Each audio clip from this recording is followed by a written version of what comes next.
તો ચાલો ખેડૂત મિત્રો, કિસાન માહિતીમાં આપ સર્વે ખેડૂત મિત્રોનું હાર્દિક સ્વાગત છે. જય ગૌ માતા, જય જય ગરવી ગુજરાત.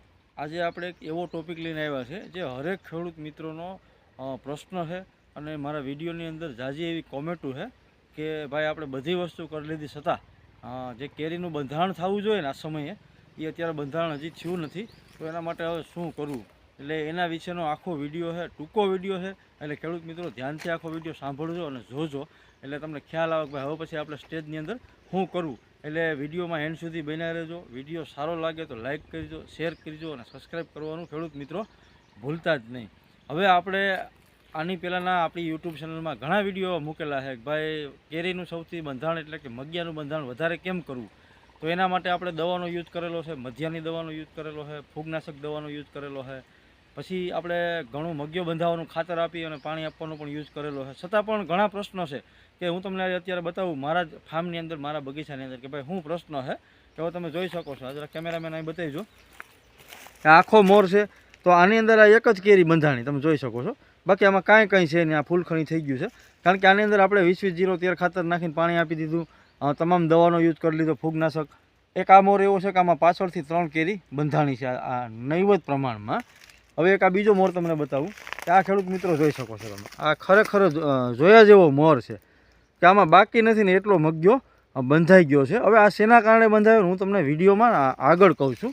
એટલે બધા ખેડૂત મિત્રોનો મને આવો પ્રશ્ન હતો કે કોમેન્ટ પણ ઝાઝી આવતી કે ભાઈ બધું આપણે કરી લીધું, આપણે ખાતર નાખી 20-20-0-13 અને પાણી પણ આપી દીધું, દવાનો યુઝ કરી લીધો, પણ મગ્યો બંધાતો નથી.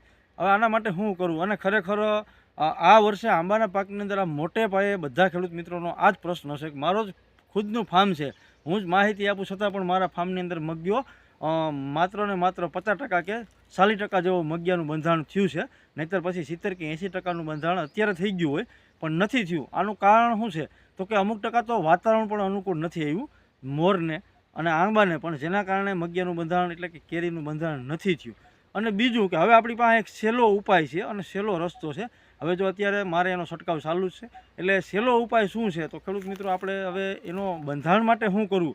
તો કે આપણે બધું કરી લીધું, એટલે આપણી કહેવત છે ને કે ભાઈ સામ દંડ અને ભેદ, આપણે બધી વસ્તુ કરી લીધી છતાં પણ જો હવે આનો નિર્ણય ન આવે એટલે કે આ મગિયો બંધાય નહીં તો શું કરવું. તો એના માટે હવે આપણે એક સહેલો ઉપાય છે જે આપણે બ્રહ્માસ્ત્ર પણ આને કહીએ ને તો પણ હાલે કે ભાઈ કોઈ પણ વસ્તુની અંદર સહેલો ઉપાય એટલે કે બ્રહ્માસ્ત્રનો ઉપયોગ આપણે હવે સહેલો કરવાનો છે. બ્રહ્માસ્ત્ર એટલે શું તો કે હવે આપણે શું કરવાનું છે ખેડૂત મિત્રો કે ખાસ કરીને જો તમારી પાસે ગૌ કૃપા અમૃતમ બેક્ટેરિયા હોય તો એનો તમારે યુઝ કરવાનો છે. તમને પ્રમાણાળી આપી દઉં કે ભાઈ કેટલો છંટકાવ કરવાનો છે.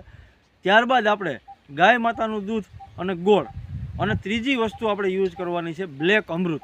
જે બ્લેક અમૃત આવે ને અક્ષર ફાર્મસીનું, હવે આનો યુઝ કરવાનો છે. કારણ કે હવે આપણી પાસે કોઈ વિકલ્પ નથી કે ભાઈ આપણે મગ્યો કેવી રીતે સારો બંધાવી શકીએ, કારણ કે વાતાવરણ પણ અનુકૂળ નથી આવ્યું, જેના કારણે આ પ્રશ્ન થતો હોય. તો હવે આપણે કરવાનું શું છે કે પહેલી વસ્તુ તો એ છે કે જે ગૌ કૃપા અમૃતમ બેક્ટેરિયા આવે છે ગોપાલભાઈ સુતરિયાના, જે બંસી ગીર ગૌશાળાના, જે ઓર્ગેનિક રીતે ડેવલપ કરેલા છે. એમાં ઘણા બેક્ટેરિયા છે પણ આપણે વિડીયો ટૂંકો કરવા માટે આખી વિસ્તારથી નહીં સમજાવીએ.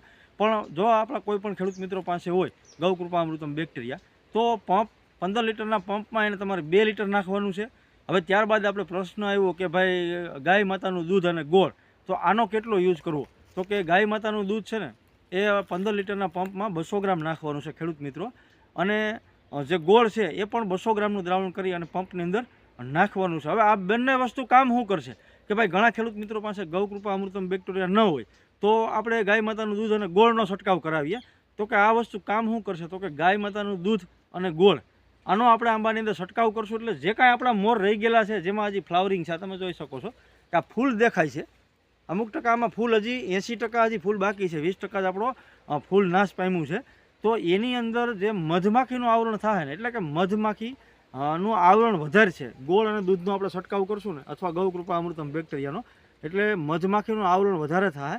અને મધમાખીનું આવરણ વધારે થાય ને એટલે ફલનની પ્રક્રિયા વધશે, અને ફલનની પ્રક્રિયા વધશે એટલે આપણો મગ્યો થોડોક વધારે બંધાશે. એટલે આ બે વસ્તુનો ઉપયોગ. પછી ત્રીજી વસ્તુ કે ભાઈ આપણે બ્લેક અમૃત જે અક્ષર ફાર્મસીનું આવે છે તો કે આનો 15 લીટરના પંપમાં 40 ml તમારે નાખવાનું છે. આ કામ શું કરશે તો કે ભાઈ આ એક ઓર્ગેનિક બેઝ ઉપર બનેલું છે અને મગિયાનું બંધારણ કરવામાં, કેરીની સાઇઝ વધારવામાં, કેરીની ક્વોલિટી વધારવામાં અને બંધારણની અંદર જે કેરી આપણે પીરી થઈને ખરી જાય એના માટે પણ આ બ્લેક અમૃત બેસ્ટ છે. એટલે આપણી પાસે સહેલું બ્રહ્માસ્ત્ર આ 3 વસ્તુનું છે.